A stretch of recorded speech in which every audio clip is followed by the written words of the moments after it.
من به همه شهروندان خواهش میکنم که پیش از ساختمان کردن اول همین بوم هایی که در ساختمانشان وجود دارد مسئله همه آبرا باشه. البته اینا دیده برامده استاده برای شهروندان ضرر نرساند. در سالهای پیش همه آبروایی که در خانه وجود دارد همش درونی خانه بود، درونی اگروتا بود پیشتر. حاضر همه ساختمان که استاده همه ساختمان های بعد وایمه میپوشن لیکن اینوبت به نمیگیرن که همین آبروای آب بارون در حقیقت زیان میرساند. طولی من این 2 سال 3 سال شد ما یک همین کوچی و آزادی و اسفالت پشت کردیم. بعد اسفالت پشت کردن طولی 1 سال 2 سال اسفالت ها همش برطرف شدگی از سبب همین بارانگری که همه ساختمان کده آبروش بیریم بکدگی از سبب همون ویران میشد. من این محلی حوزه همینجور ما 4 تا آبریز کفتیم برای آبروی کوچه.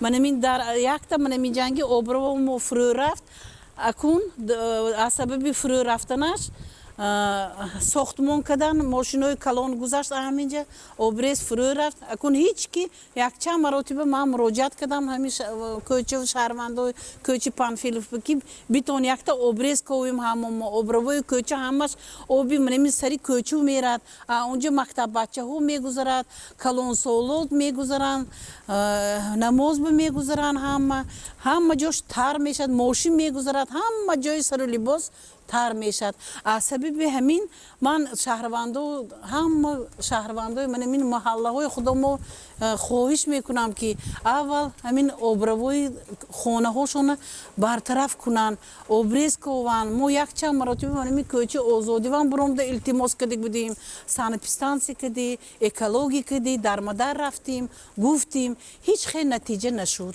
التماس میکنم از شما شهروندو که من حاضر من یک تا لوکی و یا ما پوری آب شد همین من کوچه موبایل 2-3 ساعت ایسی من کوچند گشتیم همو التماس کدوسیم که اقلا ریزینی و سپگی یا تو مو یگون کس درونده ملوکا پوشت که یگون تا آدم نغلطه تمجور گفته همین خودمو برطرف کردن آمده کن. این وظیفه هر یک شهروند البته همینم دلسوزی کردم همین کار برطرف کردن آمده کن که آینده آباد شود کوچه ما خوشرو شود نقشه و حاضر های ماهی ایول با خدا خواهد همین بازار رئیسی بازار آزادی وعده دادن که ما اسفالت پوش میکنن گفتن این لوحی هنده های مونده انمی حاضر من کوچی سری کوچی درآمد آزادی هم اون طرف کوچه شورو این طرف کوچه آزادی همون جی هم گذشته نمیشد هیچ کم گذشته نمیتوند. حاضر همیشه آب کلان دو طرفی جای برفتاس اسپید نکد